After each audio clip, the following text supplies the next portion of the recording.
who are being feted today to join us in building the economy of this nation. The journey has just started for those who are graduating today.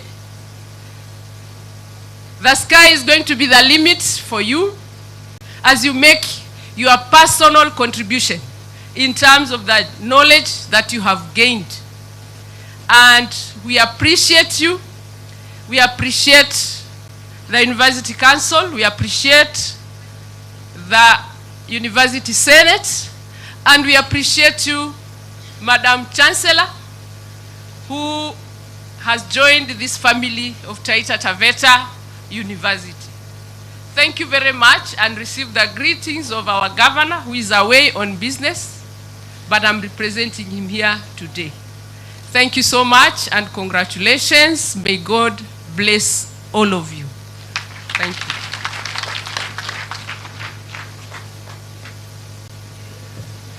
Thank you very much, Your Excellency, Honorable Christine Kilalo, for that. We know that you are a friend of this university, and we shall continue working together with you. Madam Chancellor and Honorable CS, I just want to make 3 observations about this university today. Number 1 is that this university is a home of firsts. And the firsts are continuing. We are the first university to launch and graduate mining and mineral process engineers in Kenya. We were the first to produce the first PhD in mining engineering in this country. Your Excellency, we are on the way to launching another first in terms of programs that are coming. We have great talent in this university. We attract only the best, and we don't lose our staff to other universities. And the VCs are here, and they can challenge us in Kenya. We actually attract from other universities in Kenya to here. The only thing, Your Excellency, Madam Chancellor and Honorable CS, our staff are being poached by top international universities. The only first PhD in mining engineering, Dr. Mushiri, was just the other day poached by Wits University in South Africa. Our topmost staff specialized in artificial intelligence, Dr. Ocheng. The ministry wrote to us asking universities to give their experts in artificial intelligence. Innocently, I donated Ocheng to be in a certain committee. Unfortunately, that committee had some people from University of Cambridge. Immediately that project was over, they poached Dr. Ocheng, and they gave him a salary I could not compete and hold. So now, these students who are graduating were abandoned by Dr. Ocheng, who is an AI expert in University of Cambridge. Not only that, we also have our team during the World Cup. We have key modelers here, and our staff came together to compete with Oxford and others in scientific modeling on which team was going to win the World Cup, Your Excellency. And our team beat Oxford University, and they accurately predicted that Argentina was going to win publicly, and it won. And this is in honor of people like Nation Aloj, Dr. Ngeza, and others. Your Excellency, we also have 3 innovations already pending registration at the intellectual property rights of this university being patented. But Your Excellency, we had our staff here whom we had poached from Data and Kimathi University and taken him out of the country for PhD. While there, he actually invented a new modern microscope, and it was patented by that university in South Korea, and we did not have enough safeguards to be part of the patent. He's now back and he's the chairman of the mining and mineral process engineering, but we have sealed the loopholes on what they do to poachers. And may I tell you, Your Honorable CS and Madam Chancellor, in this university, when Ocheng was poached by Cambridge, his wife was here. And he wrote to me saying he must join the husband and ask for leave of absence. I reluctantly gave her, and I'm praying that they will come back. Your Excellency, Chancellor, and also Honorable CS, I know as the government, you are very keen in affirming ladies. We have been picking our first-class honors and taking them into training to be staff of this university. In fact, one of our first-class honors ladies who has just gone to the US, Penn State, for PhD in mining engineering, is our staff. But we have a problem, Madam Chancellor and CS. All ladies that we sponsor to Germany for PhD, they never come back. So we have silently agreed that we shall only release people to go for PhD in other countries other than Germany if they are not married. But those who are married, they always come back. I'm sharing this, Madam Chancellor and Honorable CS, that you'll be able to intervene and look well at us so that we can be able to retain our much needed staff as part of our staff.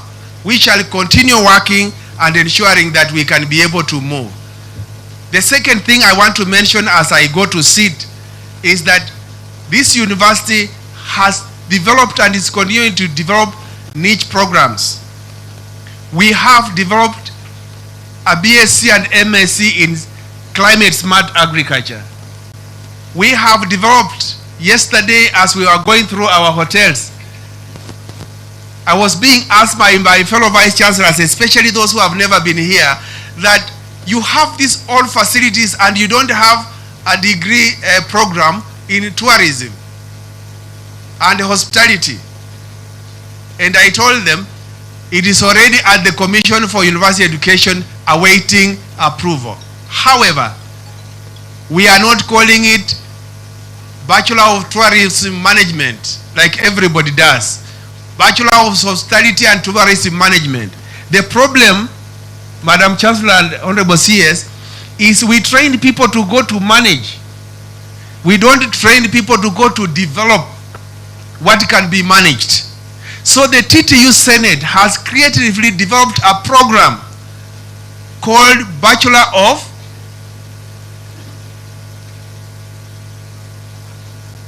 Tourism Management and Development. And we have a big philosophical view on what is the difference between management and development. And we are hoping to launch this program by the next intake. We have also developed a program in cybersecurity and forensics. We have developed a new program, Your Excellency, about 14 new programs which we are waiting for launching. And we are crossing our fingers that our colleagues at the Commission for University Education will not take more than 2 months, so that when we are declaring programs in December, the number of programs of this university will have grown from 20 to 35, which was our target for this year. I want to sit, but I also want to mention that we are not only the first in those ones. I want also to mention the first today. And because I'm with scholars, you can come and challenge me on this platform if you wish, or privately after here. You are not only going to be the first recipient of the honorary degree of Taita Tvaeta University, but we are the first university to confer an honorary degree to a sitting cabinet secretary of education. So we are so honored and we are happy that you are here. And any university, should they call you, they will just be copying. I told you we are the first. And I will tell you that I will give a speech that is not conventional.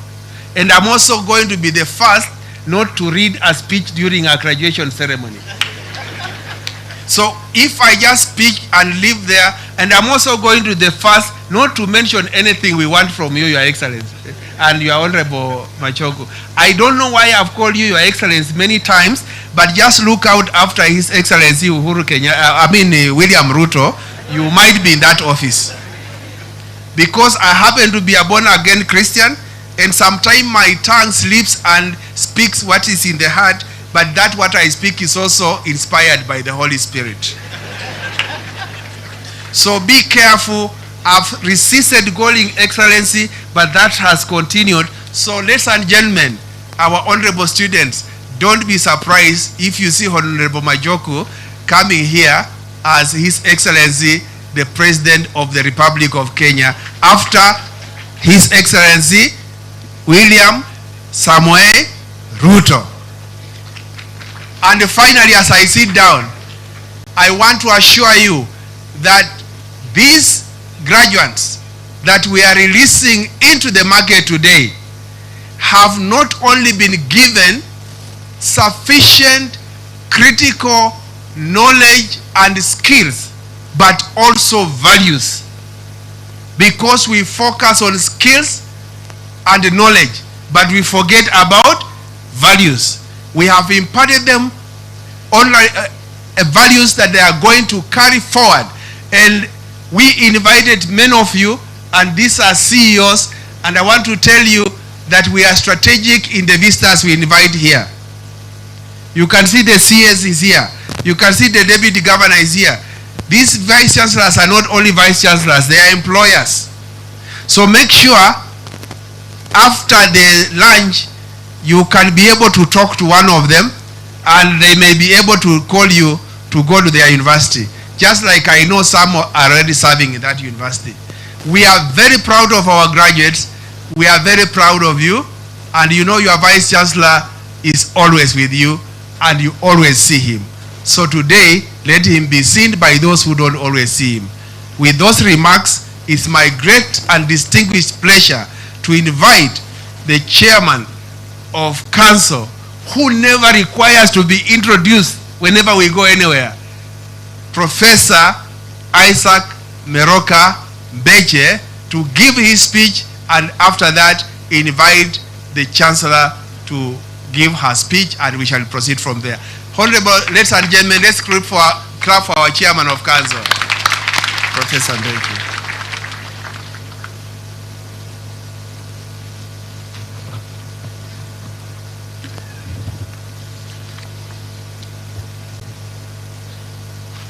Madam Chancellor, Dr. Sally Kosgei,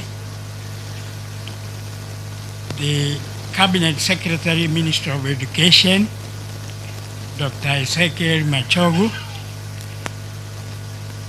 I think the speech is already written and they're assuming that he has become a doctor. I think he's allow me to read it, because in a few minutes anyway you are going to be one. The members of the Taita Tvaeta University Council, the Vice Chancellor of Taita Tvaeta University, Professor Fred Simiu Barasa, Your Excellencies, the governors and the honorable members present here, chancellors of other universities, chairman of other university council, vice chancellors present here of the University Senate, staff, students of Taita Tvaeta University, parents and guardians, esteemed graduates, distinguished guests, ladies and gentlemen. Let me start by welcoming all our guests to this occasion of the 6th graduation ceremony. And on behalf of the University Council and myself, I could like to congratulate all of you who are going to graduate today and therefore achieve a milestone in your academic lives. I wish to take this opportunity to acknowledge the reappointment of our Chancellor, Dr. Sari Koske, as the Chancellor of Taita Tvaeta University for her second term. Please let's applaud.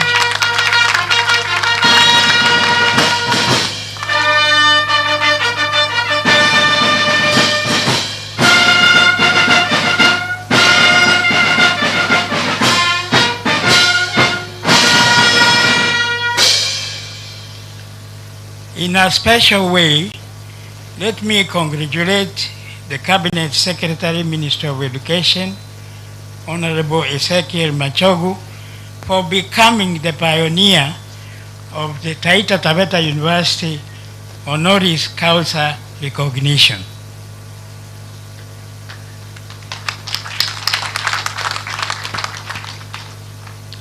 And in the same breath, let me congratulate the university management, members of staff, and the entire university community for this occasion.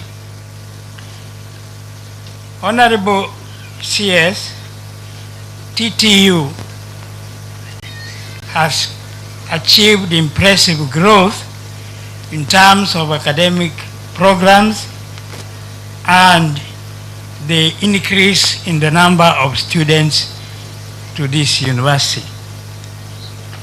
This has come about because of hard work by the University Council, the management, Senate, staff, and students.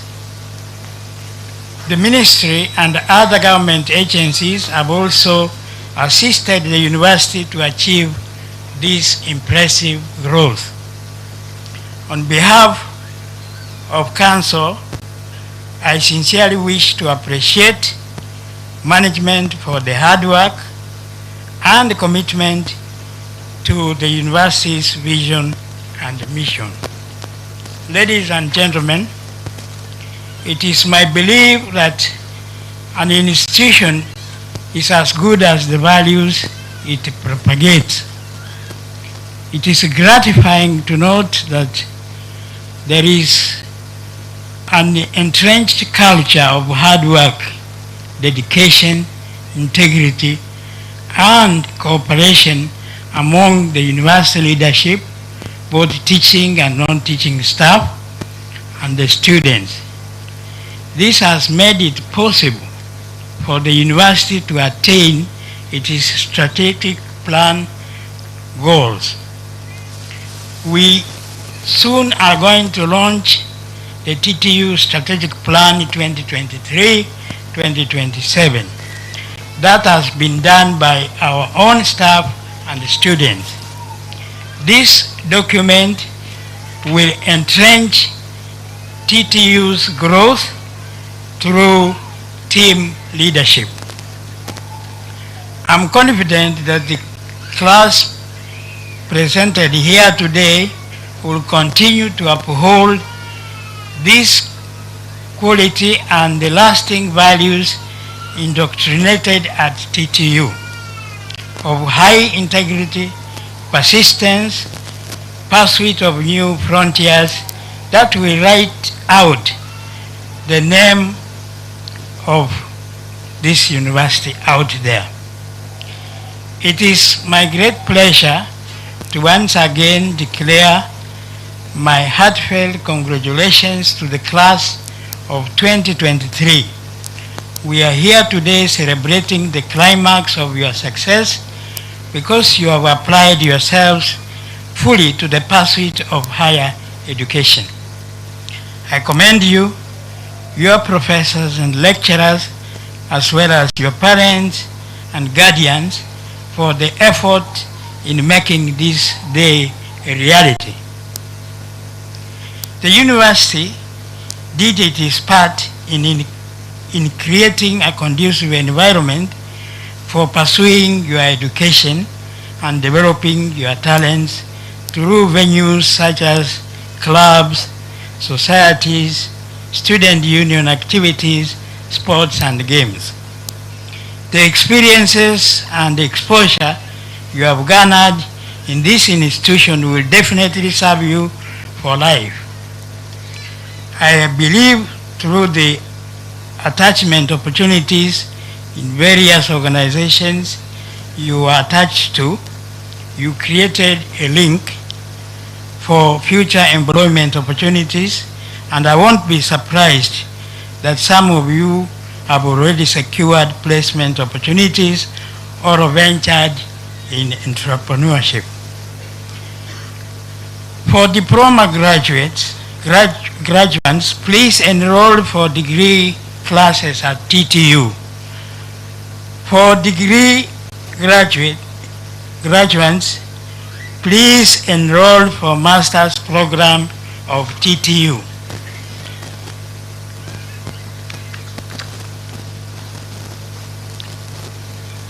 The world awaits you with great hope and believe that you are going to bring the change we all desire to see. I believe you will all be good stewards of heavenly bouquet, and may the Almighty God be with you, be TTU great ambassadors as you go out there. As you leave, remember that charity begins at home. To make your alma mater an even greater institution, your active participation in the TTU Alumni Association activities and engagement with your fellow comrades will ensure your contribution to the university's development. Love your university and live with happiness. Let us engage in the TTU Alumni Fora. Once again, let me heartily congratulate you for your achievements and wish you all the very best in your future endeavors.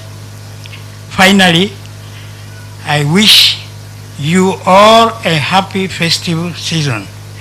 God bless Kenya. God bless Taita Tvaeta University. God bless us all. Thank you very much. It is now my humble pleasure to invite the Chancellor of the University to address the congregation. Thank you.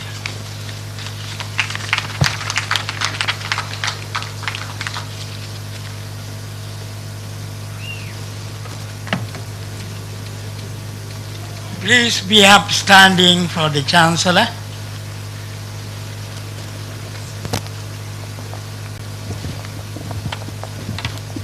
Thank you. Please be seated.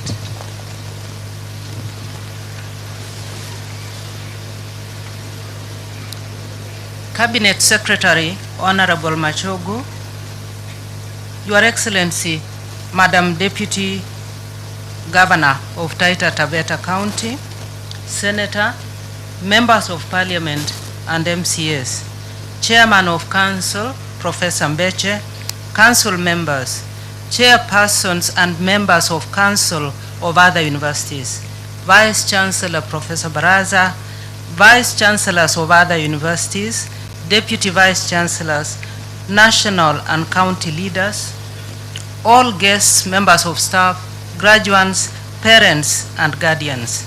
alumni, ladies and gentlemen. I'm deeply honored to welcome you all to this 6th graduation ceremony of Taita Tvaeta University. On behalf of Taita Tvaeta University and community, may I especially welcome Cabinet Secretary Honorable Machogu and members of his staff and his spouse for according us the singular honor of attending this graduation ceremony. Please allow me, in addition, Honorable Secretary, to offer my warm congratulations to you on behalf of all of us here today for being awarded the honorary doctorate of this university. I believe, and now I know, as it has been confirmed, that this is the first time that this has been done at Taita Tvaeta University. That is historical. Congratulations. Ladies and gentlemen, almost 7 years ago, when we received our charter, and I was here, all we could see ahead was massive challenges to grow the university or even to remain standing. And as if that was not enough, soon after our 3rd graduation ceremony, COVID-19 engulfed the world, complicating our challenges even more. As a matter of fact, and some of you will recall, we had to conduct our 4th graduation ceremony virtually. We did rather well, thanks to the dynamic university administration. I'm proud of the resilience of the administration of Taita Tvaeta University because through all those problems, the university has continued to prosper. We did not stumble, partly because we were always assisted by government through the Ministry of Education. Honorable Cabinet Secretary, we are grateful. To be sure, we are nowhere near solving all our problems and will no doubt continue to seek your assistance in moving the work of this university forward. We know we can continue to count on you, and we thank you in advance. Ladies and gentlemen, the class of 2023 has been enabled to get here their graduation day through the hard work of the university administration, council, teaching staff, and above all, the hard work of parents, grandparents, and guardians. And of course, you, the graduates, have worked hard to get this milestone in your personal development. I congratulate you all most heartily. Your efforts have paid off, and now as you leave this university environment, you will no doubt look forward to fulfilling your dreams or following whatever your passion may be. That is good, but keep in mind that you leave the familiar learning environment to enter the school of hard knocks, where perhaps you will have to adjust your dreams or redirect your passion to something you never thought of. Sometimes you just have to go with the flow or change your objectives completely to arrive at your destination or a different destination. In my experience, I have found out that the only true constant in life is change, and you can rise or fall depending on how you handle the change. All I can tell you now is what Boy and Girl Scouts have always repeated, and that is, be prepared. When I graduated from university that many years ago, I was already employed, and so was everyone graduating that day. That was because the job market was able to absorb everyone coming out of university. Most of my fellow graduates were employed by government, while a few went into private sector, which was still quite small. Today's graduates face completely different circumstances. I doubt that any of you have jobs already, and that may already be a challenge, but you are entering a much changed world with great development and opportunities in every field of human life, especially in technology. Not only is connectivity so advanced that one can work from anywhere in the world, but we are aware of advanced technology, especially in artificial intelligence and other areas. In other words, while the world of my generation guaranteed a job, your world has a wider and more exciting scope. You just have to look further and deeper than the graduates of my generation. For you, the class of 2023, today marks a new beginning. March forward with resolve and determination. If there ever was an auspicious occasion, it must be a day like today when we celebrate your success and also the selfless efforts expended by University Council, administration, staff, and the proud parents who have made sacrifices over the years towards this occasion. Congratulations again to you all. And now, may I again congratulate our CS for the well-deserved degree that we are going to confer on him today. And what remains is for me to wish you all a wonderful, happy, festive season and a good year ahead. I thank you all.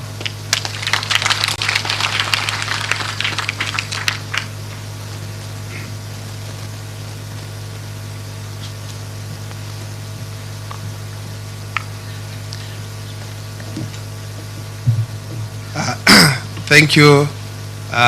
People managing the speaker, please, you know we are endowed with the different heights. So do your job, eh? Yeah, don't sleep. Thank you very much, Madam Chancellor.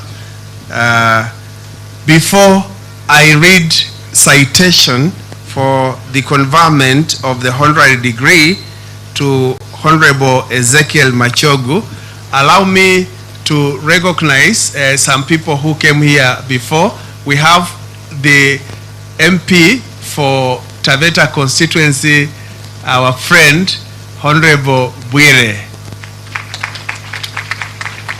Honorable Bwire was our university lawyer, offering our services before he became, and soon he became an MP, he left us, but we are very happy. Honorable Bwire has also brought a number of primary students whom he sponsored, that they can come and experience what a university graduation is, and they are here today. Those primary school students, where you are, can you stand? We want to recognize you. Where are they? Yes, just stand again. Thank you. They are not very tall, so you might think they are heads, but they are standing.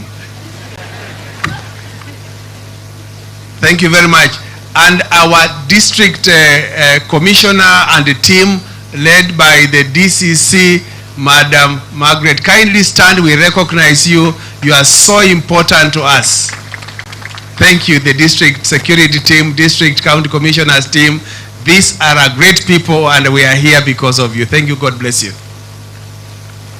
It is my pleasure therefore now to read the citation for the conferment of the honorary degree to Honorable Machogu. We are shifting to the citation booklet, and the program runs as you see in the citation booklet.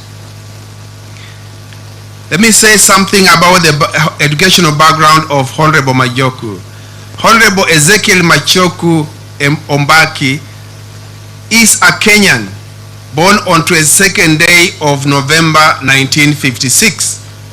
He went to Etacho Primary School, attended Nduru High School, and later completed his A-levels at Agoro Sare Secondary School.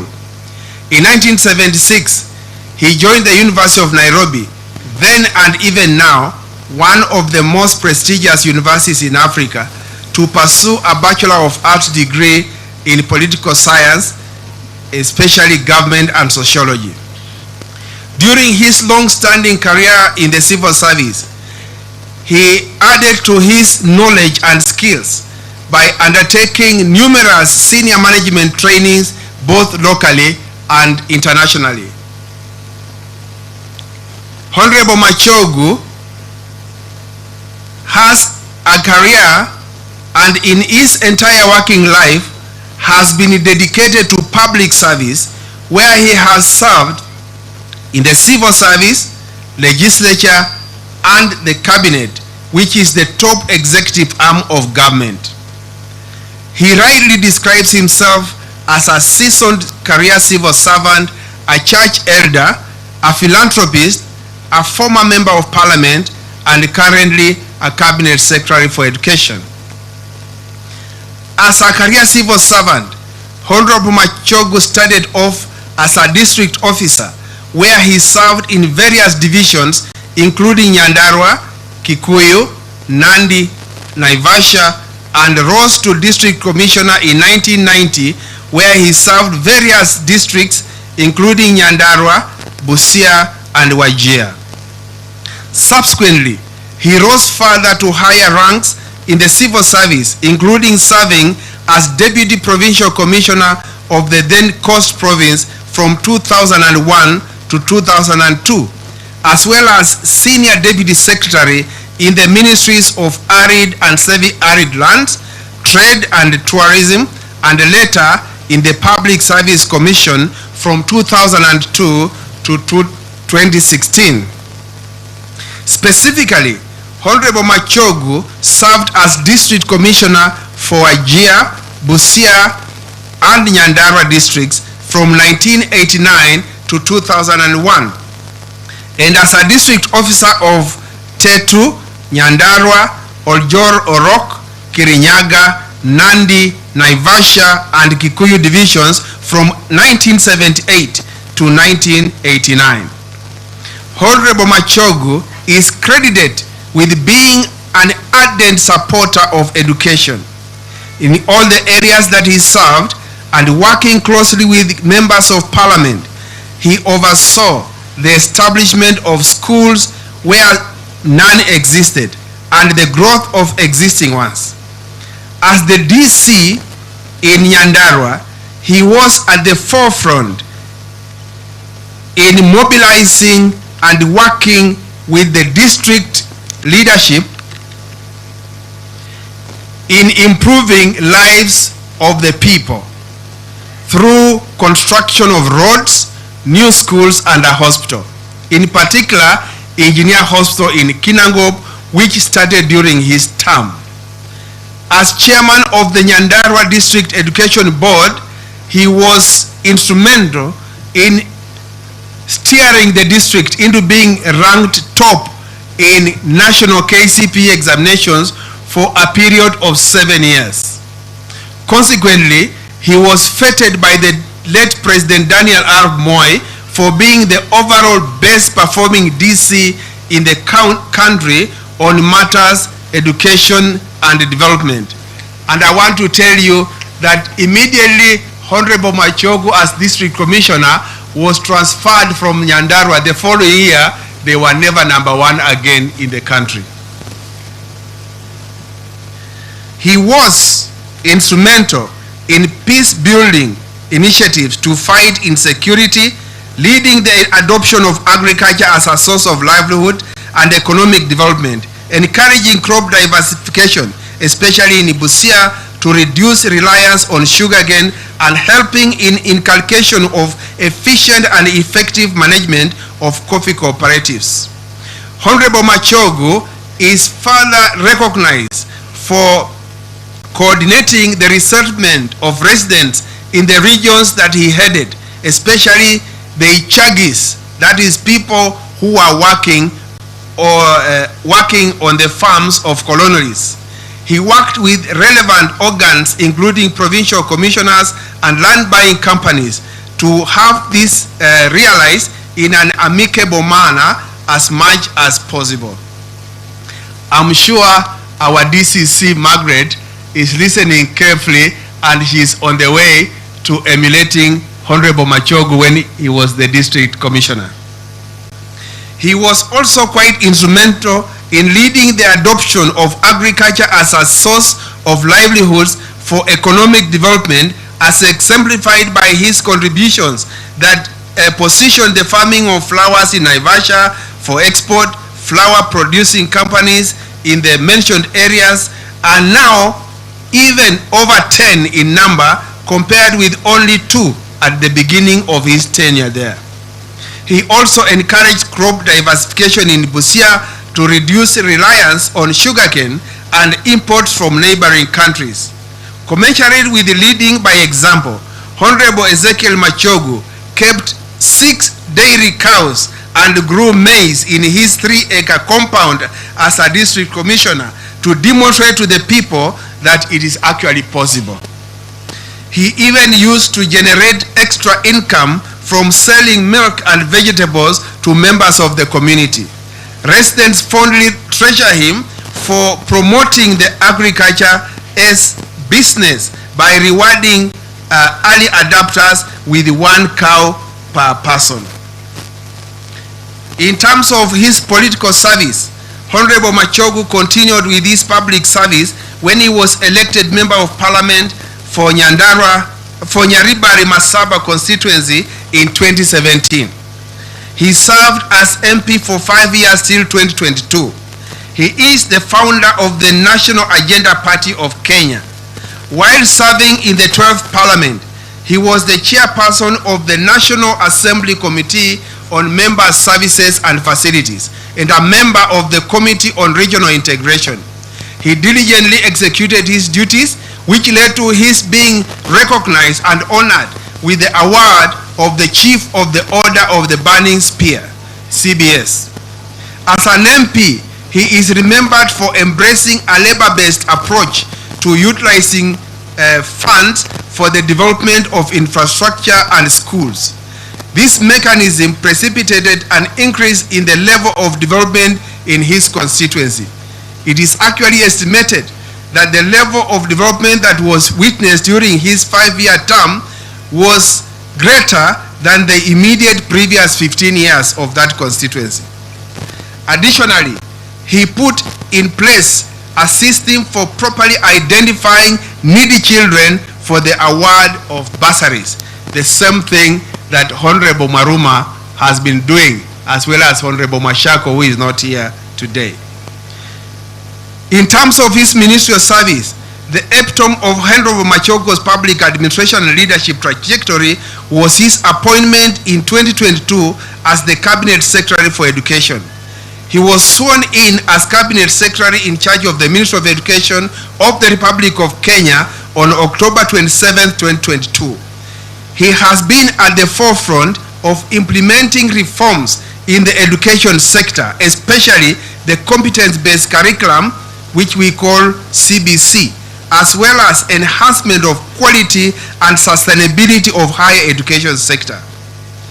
These reforms are meant to improve the quality of education through a multi-pronged approach, namely a competence-based curriculum, reforming professional teacher development, the textbook policy, and the management practices thereto.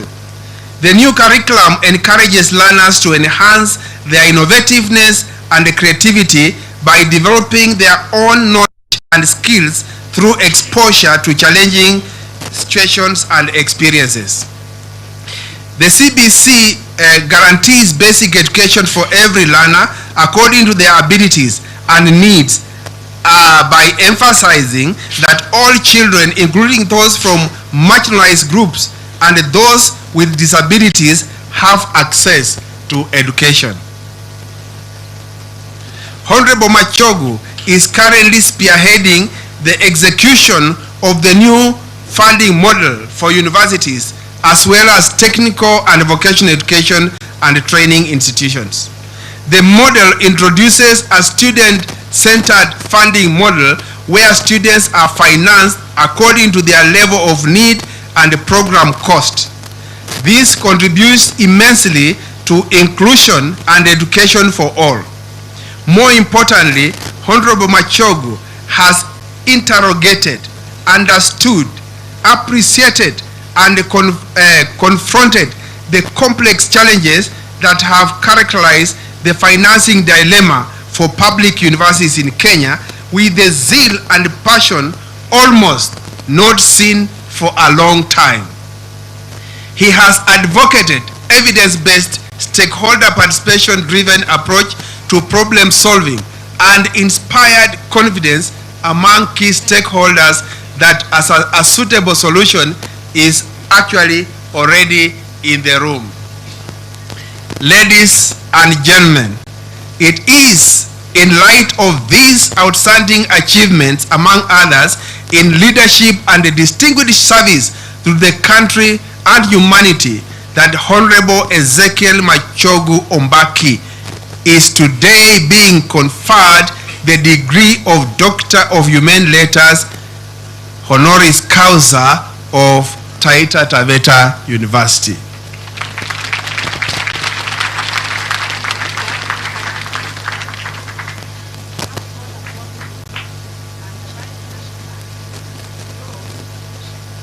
Honorable C.S. Ezekiel Machogu.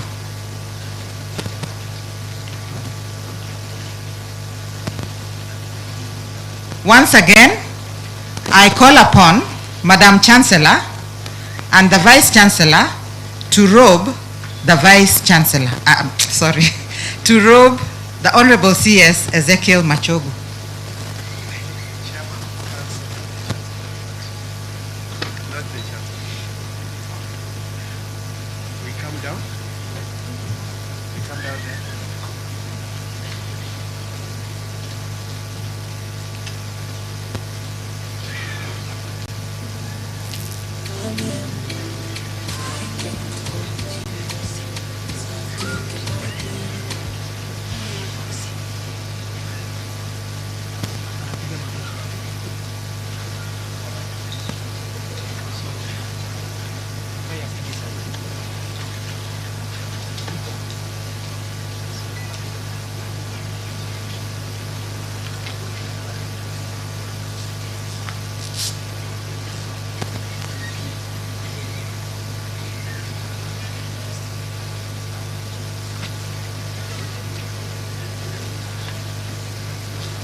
Madam Chancellor, the following one candidate, whom I have the honor to present to you, was approved by the Senate and Council for the conferment of the honorary degree of Doctor of Humane Letters, honoris causa.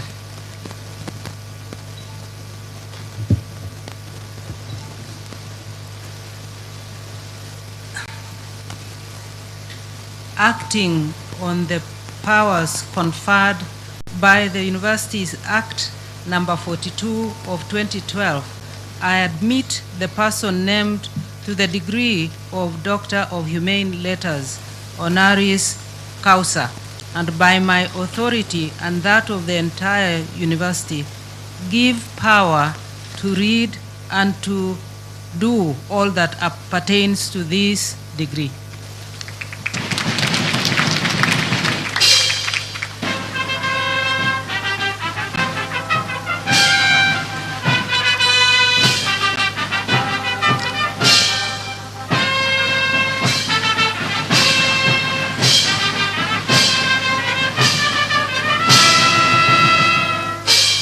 Kindly stand up to recognize the award.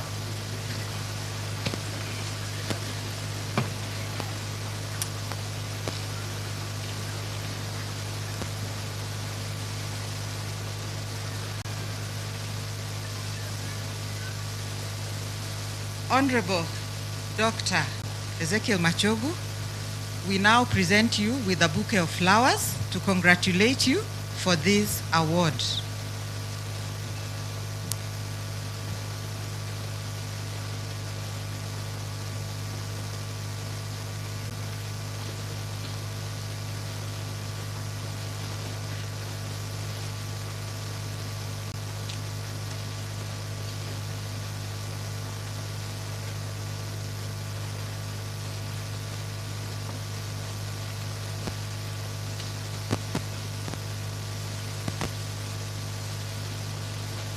I now call upon the Vice Chancellor to allow for official photograph of Dr. Honorable Ezekiel Machogu, together with his family, Chancellor, Vice Chancellor, Council members, and the Chair of Council.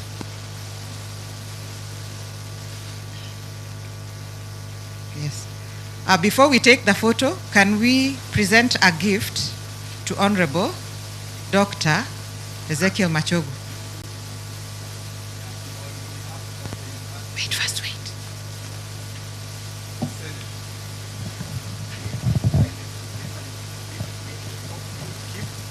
Wherever you like. On behalf of the Taita Tvaeta University Senate, Dr. Honorable Machogu, we are pleased to give you a gift of the Senate that we believe you'll be able to keep wherever you will, so that you can remember this day as a congratulatory message. And sir, we are aware that any gift above 20,000, you must surrender to the government. So we were very careful to make sure that it's below 20,000 and it remains with you forever.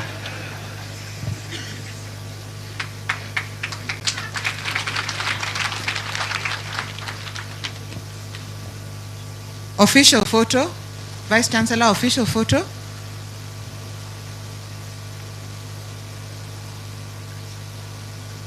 Honorable Machogu and his beautiful wife to take the first picture.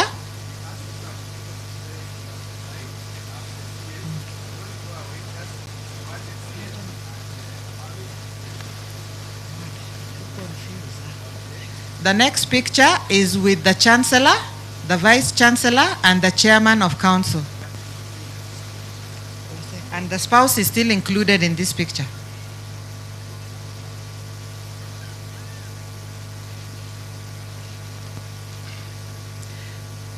The next picture is with the council members, just to join all those who are already gathered there, and they take a group picture. I want to invite our Honorable Deputy Governor to join in this picture.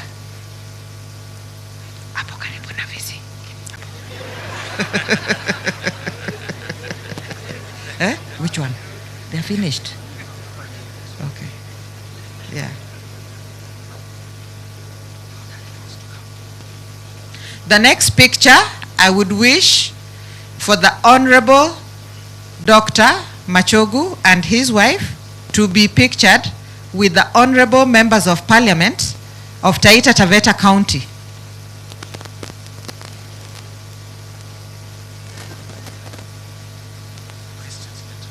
The Vice Chancellor to remain in that picture with our MPs, Governor, Deputy Governor, Chancellor.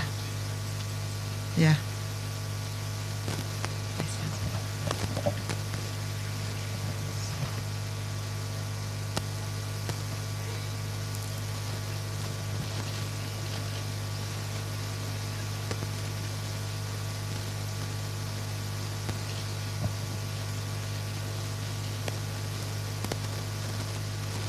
The next picture, I wish to invite fellow Vice Chancellors to join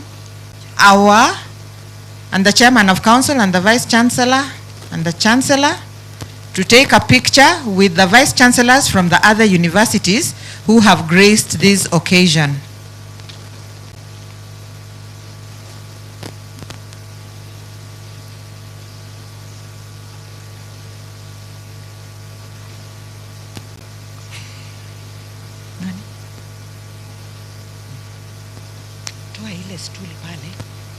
They are tripping on it.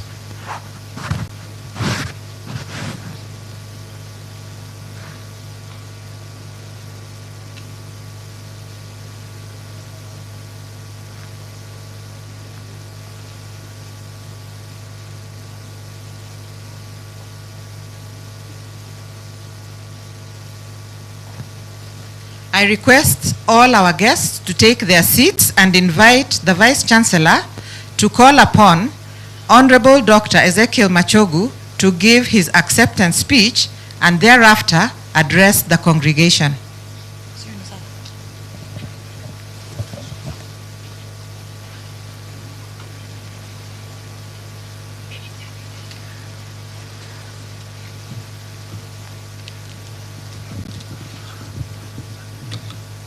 ladies and gentlemen,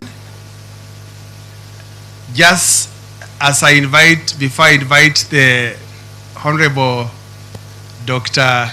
Ezekiel Machogu to address us, I would like to recognize Dr. Sarah Ruto, the Chair of Council of Kisii University, who is in our presence. Thank you. And may I also recognize Honorable Dorcas, the MCA for Ronge, where this university is located. And for your information, she always likes us saying, the only elected MCA of UDA party. So I hope I've delivered my recognition. It's my humble pleasure, therefore, to invite Honorable Dr. Ezekiel Machogu, the Cabinet Secretary of the Ministry of Education, to be able to deliver his acceptance speech and any other speech that he will wish. Thank you and God bless you.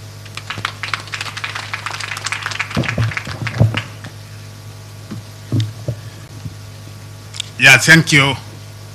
The Chancellor, Dr. Sari Kosgei, the Chairman of Council, Professor Isaac Mbeche, the Vice Chancellors present here, the Deputy Governor, Your Excellency Christine, the Senator of this county, Mheshimiwa Maruma, all the members of Parliament here, Mheshimiwa MCA, the Vice Chancellors of our other universities who are here, national and county leaders present, the county commissioner and all government officers present, the members of the University Senate, members of the University Management Board, the faculty, staff, students and alumni, and the chairman of alumni is here, distinguished guests,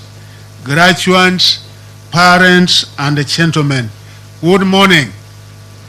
Yeah, good morning once again, Honorable Chancellor, Madam, and distinguished faculty, esteemed guests, and fellow graduates. I stand before you today deeply humbled and elated to accept this honorary doctorate conferred upon me by the prestigious Taita Tvaeta University, a renowned home of ideas. This accolade coming at a time when I'm embracing new challenges as the Cabinet Secretary for Education in Kenya serves not only as a pleasant surprise, but also as a profound source of inspiration. It encourages me to strive further in my commitment to educational excellence and national development. I am grateful that my service to this great nation, ranging from my humble beginnings in the provincial provincial administration, is getting recognized in a great way. As a public servant, I recognize that this honor is not solely a recognition of my personal achievements, but a testament to the collective efforts of many who strive for the advancement of education and selfless service in our nation. It is a reminder of the responsibility that rests on my shoulders to foster an environment where quality education is not just a goal, but a tangible reality for all. In aligning with our National Development Blueprint, Vision 2030, the African Union strategy for this education sector, and the United Nations Sustainable Development Goals, particularly SDG 4 on quality education and SDG 8 on decent work and economic growth, I pledge to champion policies that will ensure our education system is robust, inclusive, and forward-looking. Our focus will be in nurturing critical thinking, innovation, and skill development to prepare our youth for challenges and opportunities of the 21st century.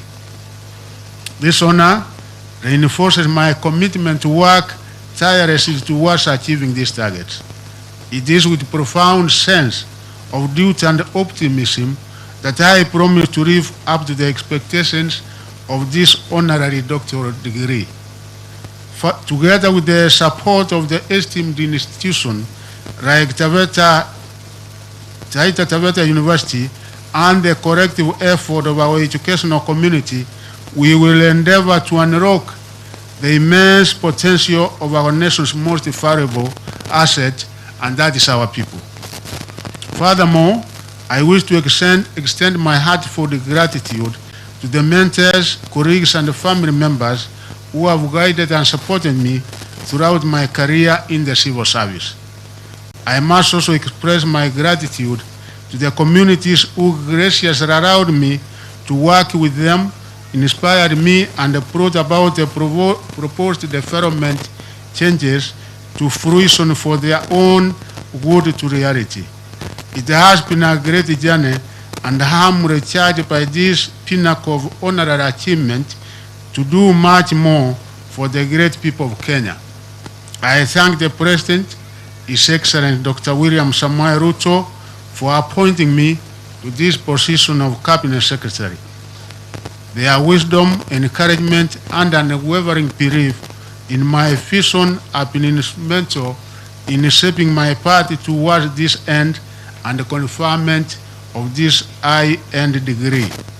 I am indebted to each one of them for their invaluable contribution to my life and career. Thank you, Madam Chancellor, the Council, and the Senate of Taita Tvaeta University for this great honor and for the trust bestowed upon me through this honorary doctorate. I am more determined than ever to contribute meaningfully to the educational landscape of Kenya. Madam Chancellor, turning to my main speech for the day, I am excited to join you on this 60th graduation ceremony of Taita Tvaeta University, during which more than 600 graduates will be awarded various degrees, diplomas, and certificates. This is a significant occasion for the university and its community as well. I therefore take this opportunity to congratulate you, the graduates, on attaining this key academic milestone in your lives. I am reliably informed that students who graduate from this university over the last 5 years have been much sought after by employers. You therefore stand a great chance of having a productive and rewarding future in the world of work on account of being taught and mentored by qualified faculty in this institution.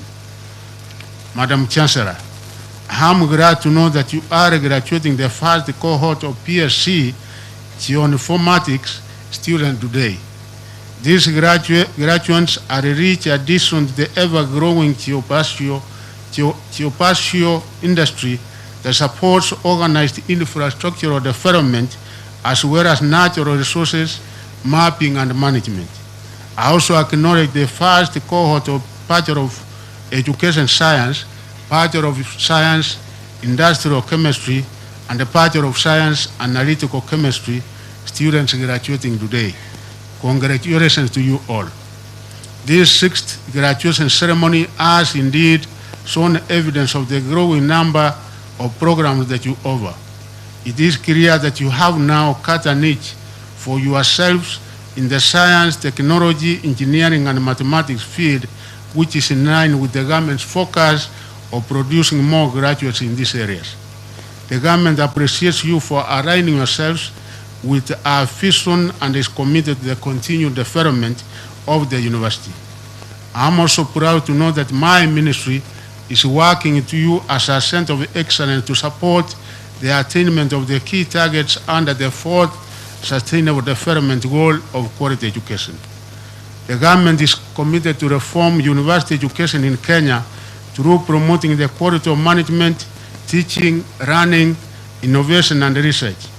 One of the latest reform measures has been achieved through the rollout of the new higher education funding model, which seeks to give students more access to quality education and also free individual universities from the perennial financial challenges that have caused them to pile up pending bills of up to 70.7 billion.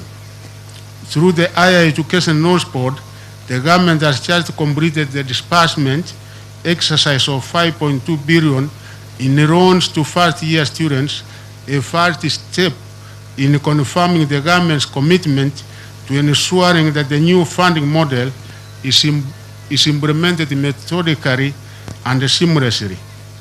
The ministry will do all it can to ensure that the scholarship kit of the new funding model is dispersed in time to allow universities to run their programs smoothly. Key among these include the rising costs of offering quality education as determined by domestic and international market forces, the rising number of candidates qualifying to join universities, and those graduating every year at a rate that far exceeds employment opportunities.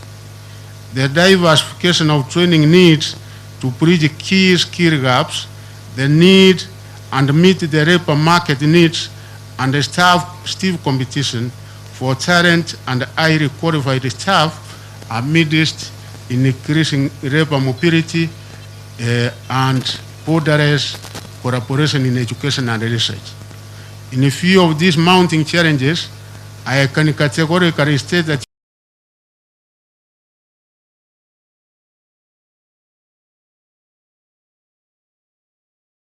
so as to attract the students from the international sphere and equip your graduates with on-demand skills in this highly competitive marketplace. I say this while noting that today's graduates need empowerment to carve out their own spaces for creative and innovative job opportunities as the world moves from employment to career security. I therefore call upon you to embrace excellence and teamwork needed to prepare this university to the rig of the leading institutions in academia, research, industry cooperation, and community service. This is possible given your strategic location in a rich mineral belt, and that you also pride yourselves of being the region's hub for training professionals and scholars in mining and natural resource management. Madam Chancellor, as you hold this 60th graduation ceremony, therefore, and mark 16 years of existence, I acknowledge that you are indeed a fast-growing academic giant in this region. I am sincerely delighted by the strides you have made not only in the region, but also in the strategic international partnerships developed with world-class universities, such as Freiburg University of Mining and Technology, and the University of Applied Science and Art Dresden in Germany, both being your partners under the Center of Excellence for Mining, Environmental Engineering, and the Resource Management Project. I also acknowledge the University of ESNEC as a key partner that helped establish Kenya's most modern geographic information system laboratory and the postgraduate program in geoinformatics, which has specialization pathways in environmental monitoring, mining, and geology. Equally, I note the impending delivery on world-class TVET training with the kind support from Dongqing Vocational Institute in China, which will further enhance your image as a center of excellence in practice-oriented training. Out of these collaborations, Madam Chancellor, I believe that Taita University is highly qualified to host the National Mining Institute and other related centers of training in mining, engineering, and natural resource management due to the Kenya-German Center of Excellence for Mining, Environmental Engineering, and Resource Management, and the collaborative projects will host with other universities and TVET institutes, such as the Taita GIS project with Finland, TVET training projects with China, and materials and energy research with South Korea and Canada, among others.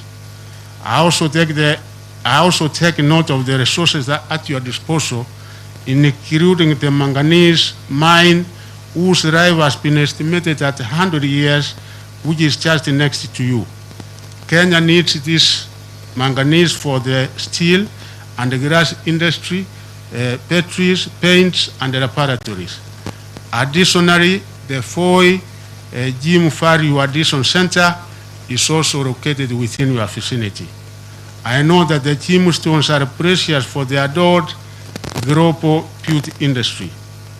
With these demonstrated milestones, you have immense potential to transform the face of Taita Tvaeta County and the country in an era where there is rising consumption of mineral and metal products. I encourage the county government, development partners, investors, and all stakeholders in the mine sector to engage scholars from their university in research and development activities for positive socio-economic transformation. As I conclude, I wish to once again offer my compliments to the graduates.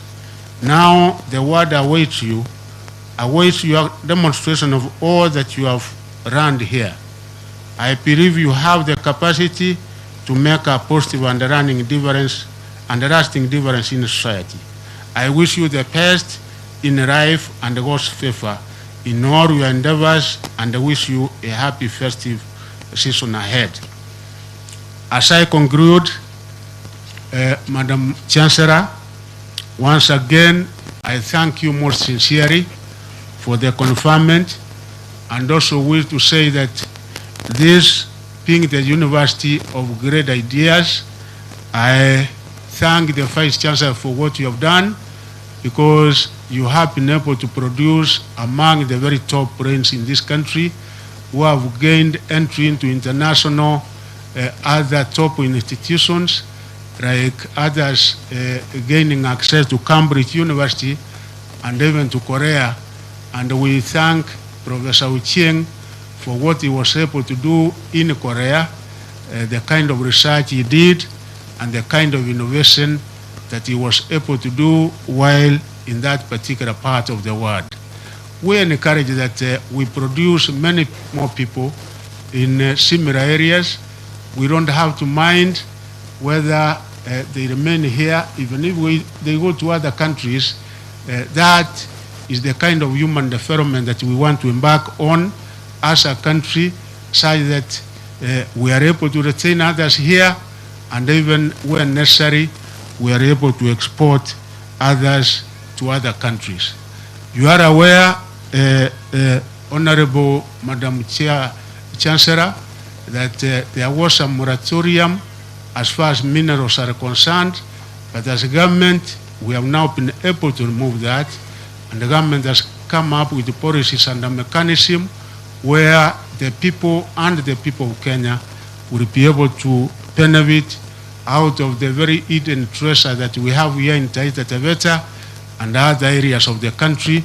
And I'm sure that the graduates we have from this particular university will be able to find opportunities to work in those particular areas, because we have quite a number of opportunities there. I have seen what you require, Madam Chancellor. I know there is a problem of water here, and as I was here, I was able to compare notes with the Principal Secretary Water, Mr. Koril, and I think as government, moving forward, we must find a solution to this particular problem in Taita Tvaeta University.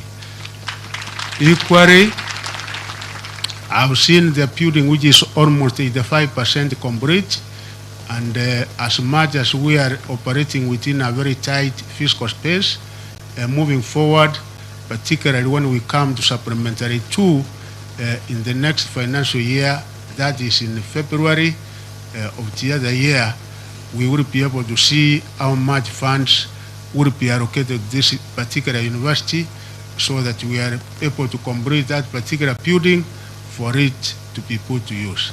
So thank you. Thank you very much once again. I wish you well. I'm one of you, and I will be making sure that we come many more times, members of parliament, the senator, and our governor, thank you very much for supporting this university, and we will be able to partner and cooperate together so that we are able to take this particular institution to another level. Thank you, and God bless you.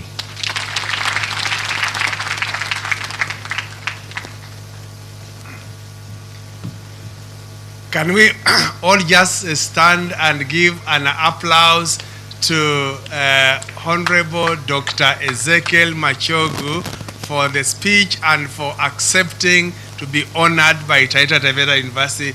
And we clap 3. 1, 2, 3. Thank you. God bless you.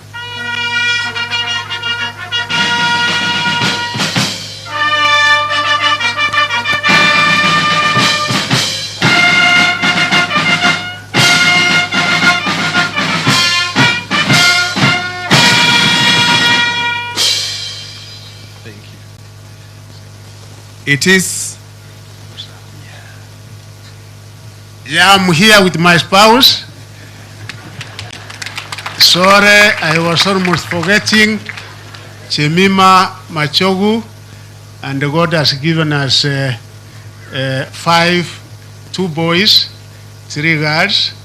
As we are talking, 3 of them are out of the country because of work, and they were not able to be here this day.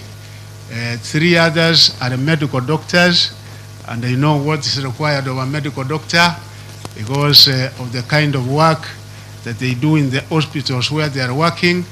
They were not able to find time to come. So thank you very much.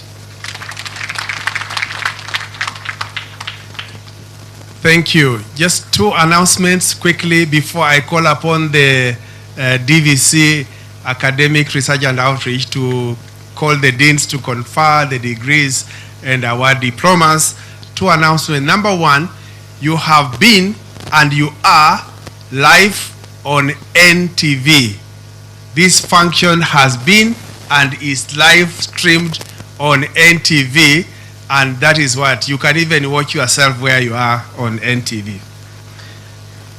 Not online, live on the national television station. Number 2, there is a very special group I did not recognize, the Isangaiwishi Development Community. Any representative from Isangaiwishi Development Community here? Madam Chancellor and Honorable Dr. Machogu, Isangaiwishi Development Community, who are within this county, have actually donated 1,000 acres of land to this university. It is going to be the main center of this university in the future because here we are on 200 acres. So, Honorable Dorcas, we are on the way to improving here as long as we feel we move there next to Sarova Hotel, Taita Hills. But we want to thank you. We are right now just asking the government to waive stamp duty, and then the title will be transferred to the university, and we hope we shall achieve this next week. It's my singular honor and duty now to invite the Deputy Vice Chancellor, Academic Research and Outreach, Professor Christine Onyango, to call upon the deans of schools to present the graduates.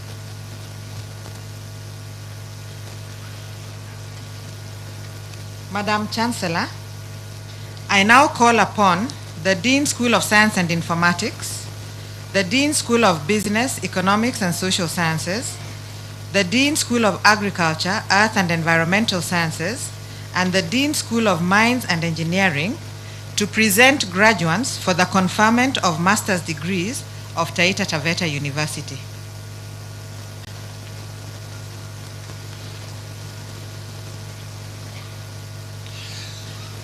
Madam Chancellor, I have the honor to present the following 3 graduates who during the 2022-2023 academic year satisfied the School Board of Examiners and the Senate for the award of the Master of Science degree in the School of Science and Informatics. Master of Science in Geoinformatics, Samantha Kahoya Nyongesa. Okoth Augustine Labe. Master of Science in Information Technology, Samuel Kombe Joseph. Graduates, please remain standing and wait for the Chancellor's conferment of the respective master's degree.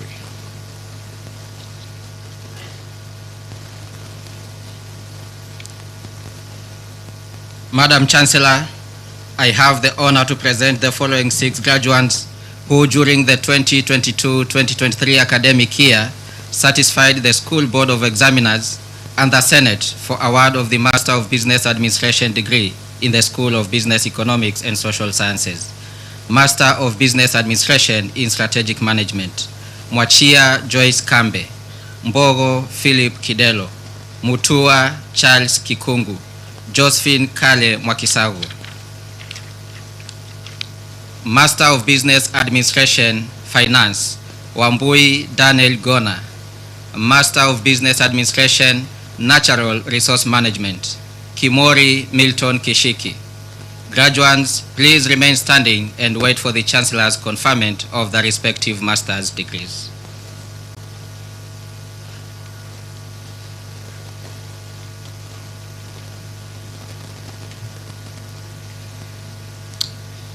Madam Chancellor, I have the honor to present the following 2 graduates who during the 2022-2023 academic year satisfied the School Board of Examiners and the Senate for award of the Master of Science degree in the School of Agriculture, Art and Environmental Sciences.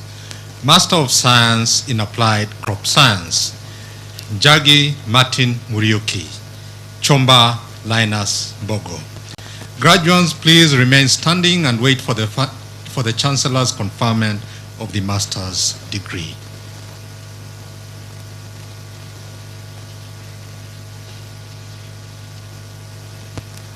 Madam Chancellor, I have the honor to present the following 2 graduates who, during the 2022-2023 academic year, satisfied the School Board of Examiners and the Senate for award of the Masters of Science degree in the School of Mines and Engineering. Master of Science in Mining Engineering, Faith Furaha Mla. Master of Science in Environmental Engineering, Okwaro John Okanda. Graduates, please remain standing and wait for the Chancellor's conferment of their respective master's degree. Madam Chancellor, I now call upon you to confer the graduates with the master's degrees of Taita Tvaeta University.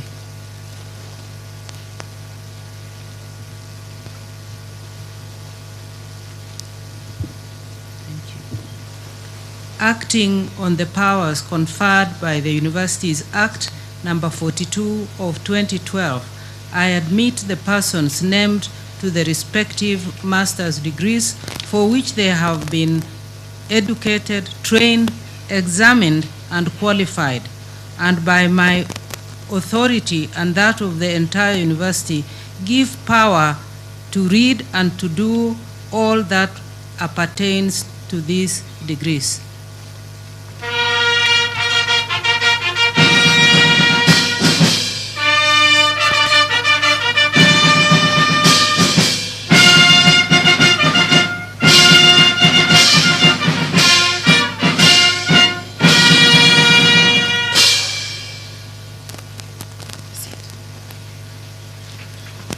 Madam Chancellor, I now call upon the Dean, School of Science and Informatics, the Dean, School of Business, Economics and Social Studies, and the Dean, School of Agriculture, Environment and Earth Sciences to present the candidates for the award of the university certificates and diplomas.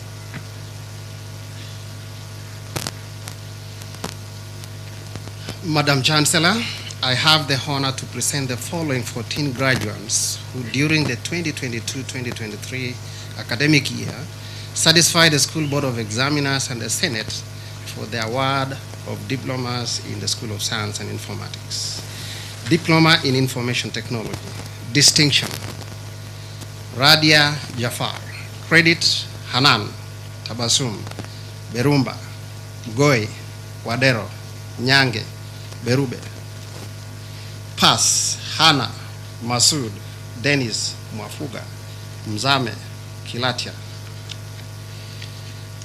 Madam Chancellor, I have the honor to present the following two graduates who during the 2022-2023 academic year satisfied the School Board of Examiners and the Senate for the award of the certificates in the School of Science and Informatics. Certificate in Information Technology, Pass, Purity, Ahmed. Graduates, please be seated and wait for the Chancellor's award of the certificate.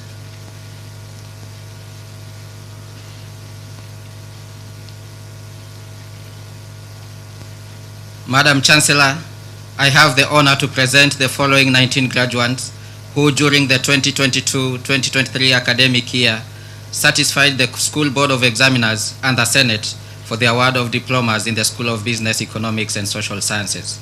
Diploma in Purchasing and Supplies Management. Distinction, Noel Mwakandu. Credit, Diti, Mwanjagi, Mwakaba, Umi, Nyambu, Lampat, Mashombo, Janet, Michael, Sharon, Magati, Wamati. Pass, James, David, Ototo, Mlati, Komora, Mbwana. Graduates, please be seated and wait for the Chancellor's award of the diplomas. Madam Chancellor, I have the honor to present the following two graduates who during the 2022-2023 academic year satisfied the School Board of Examiners and the Senate for the award of certificates in the School of Business, Economics and Social Sciences. Certificate in Purchasing and Supplies Management. Credit, Mwanjari. Pass, Kavere. Graduates, please be seated and wait for the Chancellor's award of the certificates.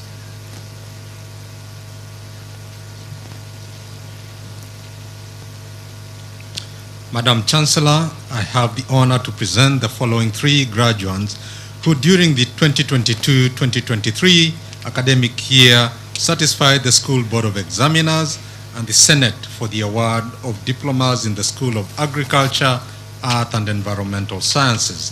Diploma in Agribusiness Management. Credit, Kavere Mwake Mtuweta. Graduates, please be seated and wait for the Chancellor's award of the diplomas.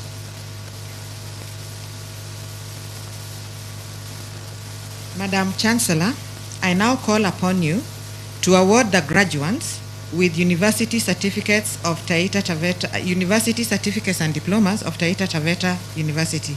Graduates, please stand up for the award.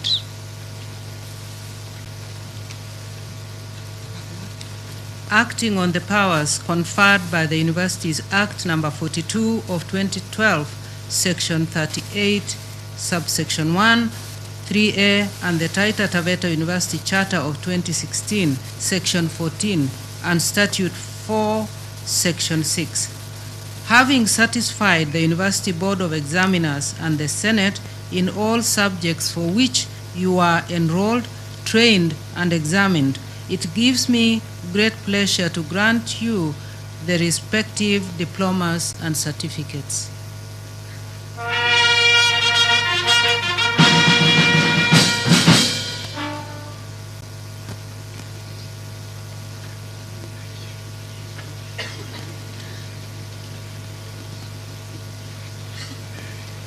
Madam Chancellor,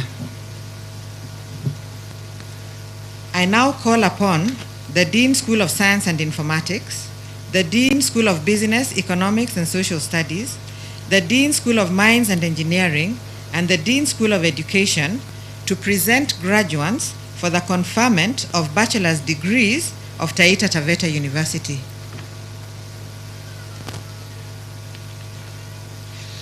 Madam Chancellor, I have the honor to present the following 242 graduates who during the 2022-2023 academic year satisfied the School Board of Examiners and the Senate for the award of the bachelor's degree in the School of Science and Informatics.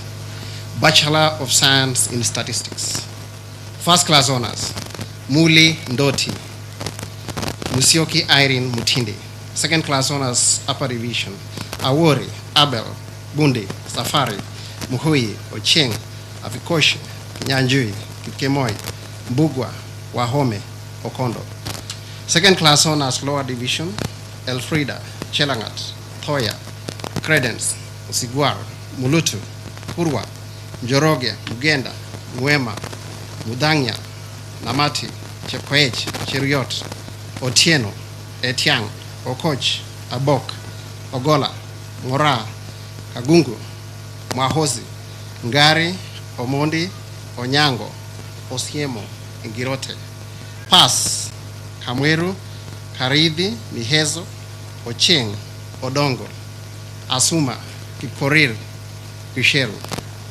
Bachelor of Science in Mathematics and Computer Science. First class honors, Rugut Sharon Jepkorir.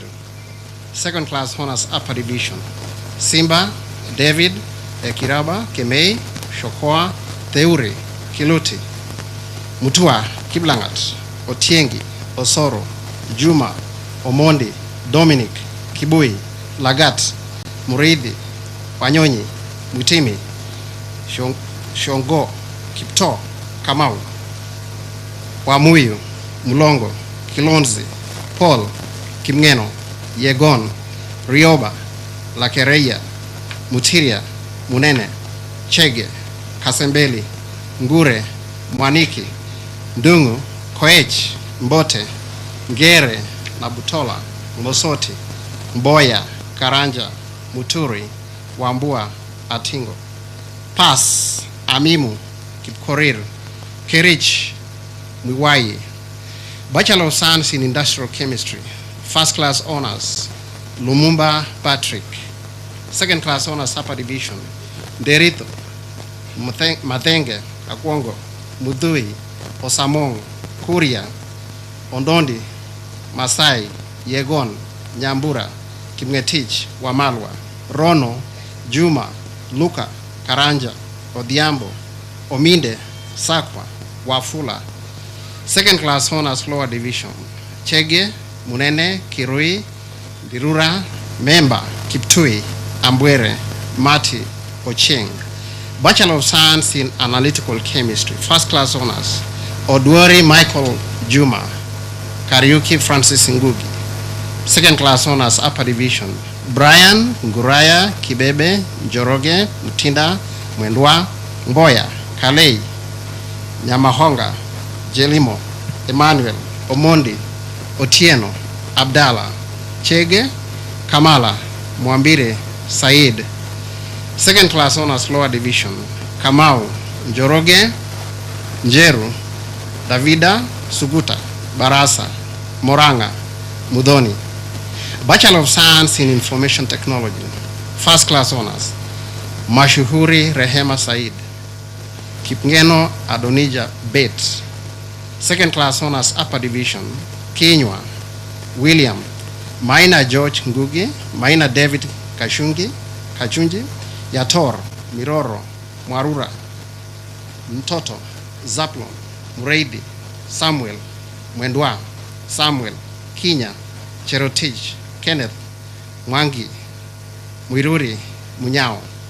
Second class honors, Lower Division, Kipkorir, Mula, Laura Chege, Katura, Korir, Victor, Muya, Nyokapi, Mwangi, Koiman, Charity, To, Nduni, Wangai, Pige, Kiblangat, Mukai, Kimanzi, Mutunga, Mbondo, Lucas, Mutai, Upoko, Okuku, Waboba, Ondara, Philip, Afula, Kamonjo, Karuga, Maina, Mungai, Mutisha, To, Japheth, Edward. Pass, Mwangi. Bachelor of Science in Geoinformatics.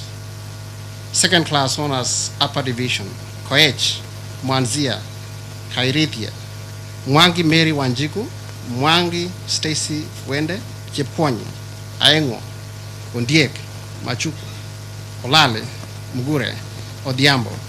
Second class honors, Lower Division, Rita, Mohammed, Wanjiru, Mutuku, Kiprop, Kikorir, Oduolo, Omondi, Odhiambo, Nyamboki, Otieno. Pass, Onderi. Graduates, please be seated and wait for the Chancellor's conferment of the respective bachelor's degrees.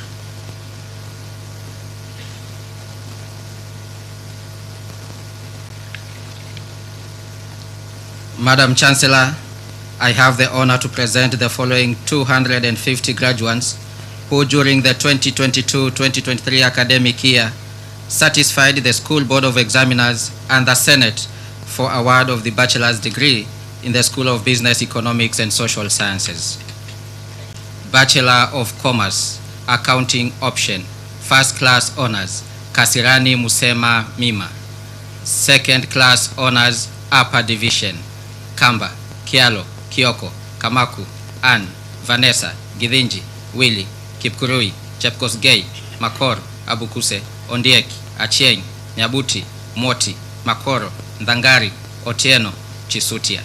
Second Class Honors, Lower Division, Gishuki, Karanja, Mudhi, Kamau, Justin, Kipto, Odhiambo, Kamwaro, Kivuti, Mwangemi, Alice, Maslin, Brian, Ngoi, Eric, Mudhoni, Nyambura, Minyade, Kisabuli.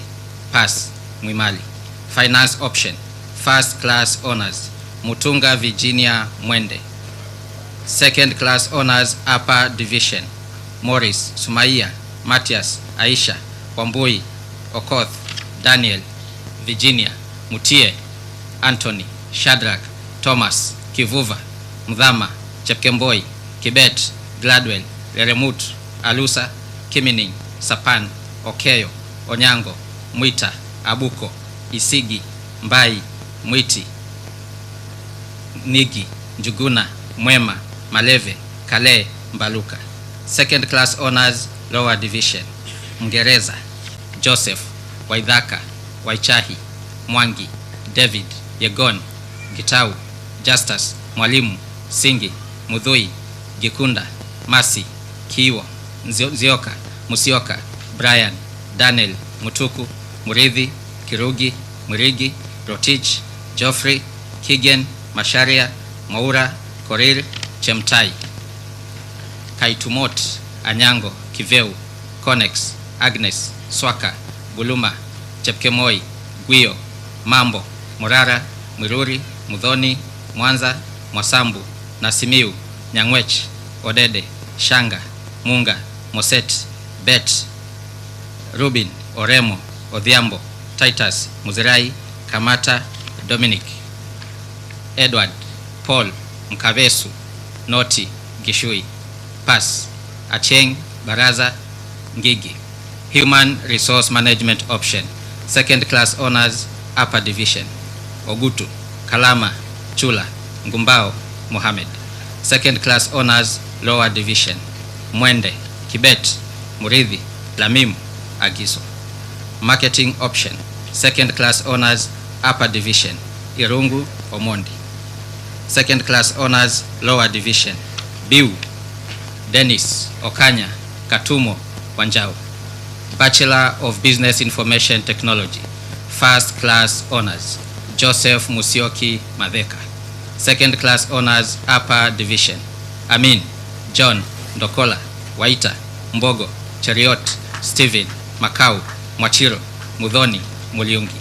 Second Class Honors, Lower Division, Felix Oginda, Kariuki, Kuuri, Kiplagat, Felix Kipkoriri, Nyangasi, Omondi, Mwasame, Wamuyu, Githui, Kinywa, Kimani, Rotich, Wafula, Nyangor, Njau, Mushiri, Nyabuti, Matei, Kipiego, Muraya. Pass, Victor. Bachelor of Purchasing and Supplies Management, First Class Honors, Kasera Lawrence Odero. Second Class Honors, Upper Division, Kalista, Shaka, Beatrice, Mbone, Mtinda, Wakariko, Mwendwa, Wafula, Simiu, Orioki, Meraba, Ana, Kuto, Kinyamasio, Ondieki.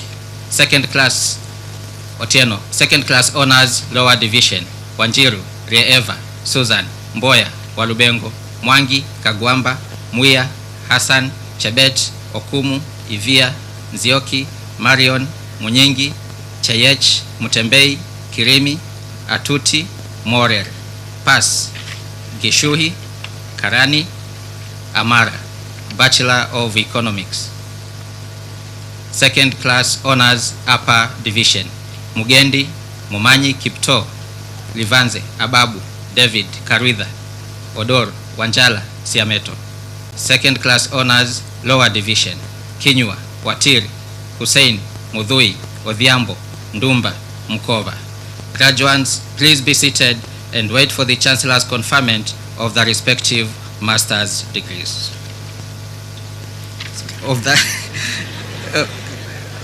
Graduates, please be seated and wait for the Chancellor's conferment of the respective bachelor's degrees.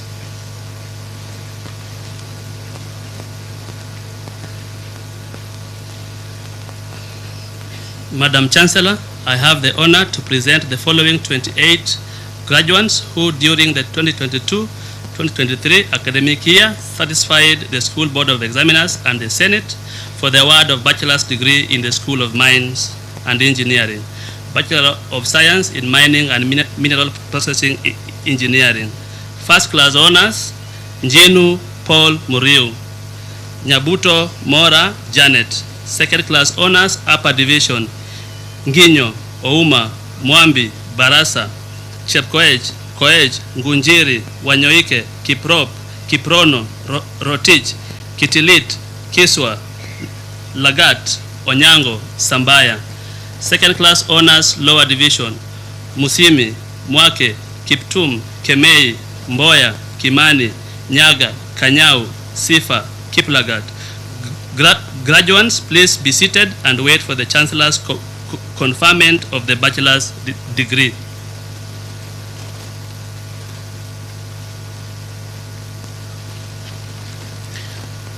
Madam Chancellor, I have the honor to present the following 82 graduates who in the 2022-2023 academic year satisfied the School Board of Examiners and Senate for the award of Bachelor of Education Science degree. First class honors, Msae Kiriga Johnson, Chirchir Ruth Chepkorir, Wongela Bahati, Kundu Aaron Wekesa, Orimodi Omuse Isaac, Mutuku Aaron Mutiso. Second class honors, upper division, Gabriel Sido Mwangi, Wanjala Masai Mwakoma, Ritich Wanyonyi, Kamau Mohammed, Munyoki Otieno, Mchana Kiplaget, Kibet Maweu, Kibet Ombogo, Chepketer, Mwakazi, Mwachoki, Mari, Rono, Mandi, Wasonga, Muasa, Kibet, Abon, Mwambi, Chengo, Cheruyot, Ngeno, Kimwetich, Auma, Okeyo, Kipkoech, Mudibo, Ochieng, Kibleting, Simiu, Kiblagat, Esekeny, Kariuki. Second class honors, lower division, Auma, Korir, Mwawai, Omolo, Maina, Kimutai, Wabire, Muna, Kibrono, Kipsang, Wabile. Kaido, Mutanu, Mwambiji, Chelangat, Wamukoko, Marale, Kalunde, Mutunge, Kiblangat, Moses, Nzamba, Kiprotich Felix, Aeja, Machada, Kimngatich, Langat, Nyali, Bore, Kifuso, Kurgat, Kiprotich Edwin. Pass, Nyaga.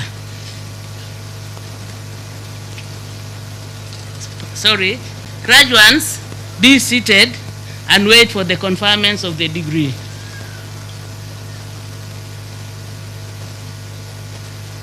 Madam Chancellor, I now call upon you to confer the graduates with the bachelor's degrees of Taita Tvaeta University. Graduates, please stand up for conferment of the degrees. Acting on the powers conferred by the Universities Act No. 42 of 2012, I admit the persons named to the respective degrees for which they have been educated, trained, examined, and qualified, and by my authority and that of the entire university, give power to read and to do all that appertains to these degrees.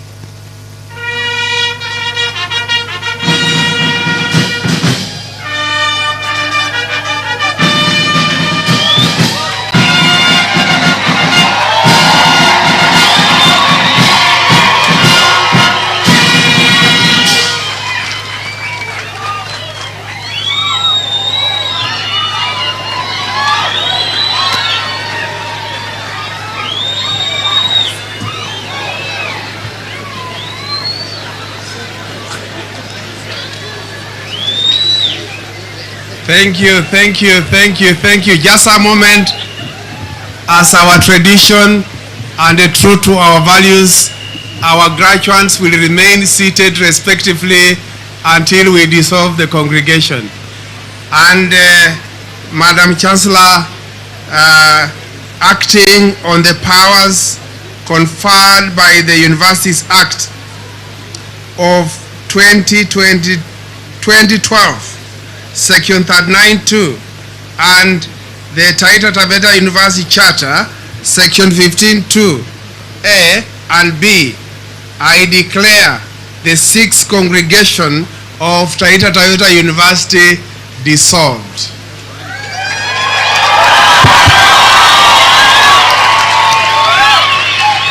Okay, all right. I know what you want. Could you stand and face your parents and turn?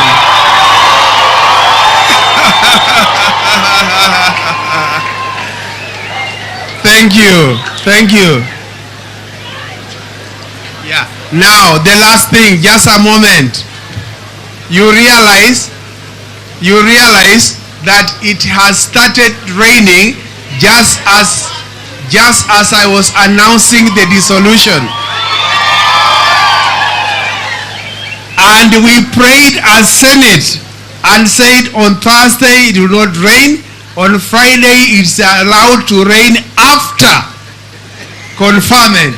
So we thank God for honoring our prayer. Peter. Thank you, Madam Chancellor. Allow me to make a few announcements on the order on which we will live and what is expected of us. We will have the Kenya National Anthem and the East African Community Anthem performed by the prison band. After they have performed the anthems, they will lead the procession as follows. The band will be in front, followed by the mess bearer, Dr. David Chikati. Then we will have the Chancellor. Then we will have the CS Minister of Education. Then we will have the Chairman of Council and Council members, followed by the Vice Chancellor Taita Tvaeta University, followed by the Chancellors of other universities, followed by Vice Chancellors of other universities, followed by Deputy Vice Chancellors of TTU, followed by Council members of other universities, followed by Deputy Vice Chancellors of other universities, followed by principals of other universities and constituent colleges, followed by registrars and directors of other universities, followed by the university librarian, followed by the registrar ARO, followed by deans and directors, followed by chairpersons of departments, and followed by members of the academic staff, followed by the alumni representative, and finally the two student representatives. Also, allow me to make some announcements on the lunch arrangements. The lunch arrangements will be as follows. We will have all invited guests at the main dais and the daises on the sides going to the main boardroom. They will be followed by the county leadership, all vice chancellors who are in attendance today, and the county assembly leadership. We are also cognizant that there are CEOs of other government entities that are here. They will join that group. The second group will have their lunch at the tent next to the university swimming pool, and this group will comprise of the following: all academic staff, all VIPs, any personal assistant of any of our guests, the entertainment team. The last group will have their lunch in one of our restaurants. We name it Texas, and this will include security officers, drivers, and all other staff. The final group, who are the parents and other invited guests and the graduates, the university offers a nice lunch at our Makuti restaurant at an affordable fee. Thank you very much. Let us all stand up.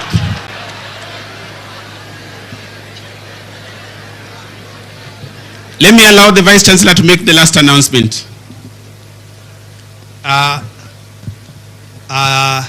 Ladies and gentlemen and honored guests, I know the Master of Ceremony has read the order of marching out as it was, but the weather does not allow us to march as it was planned. So we are going to request that you remain seated, and we are going to request the security team to allow the vehicles to come and ferry the VIPs to the boardroom. So you'll have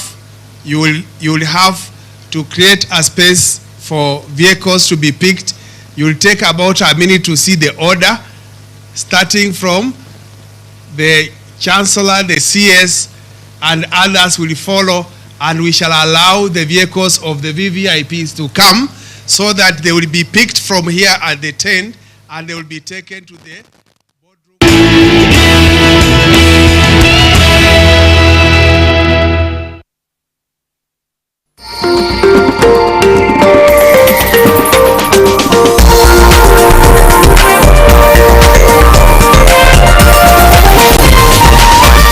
This is NTV.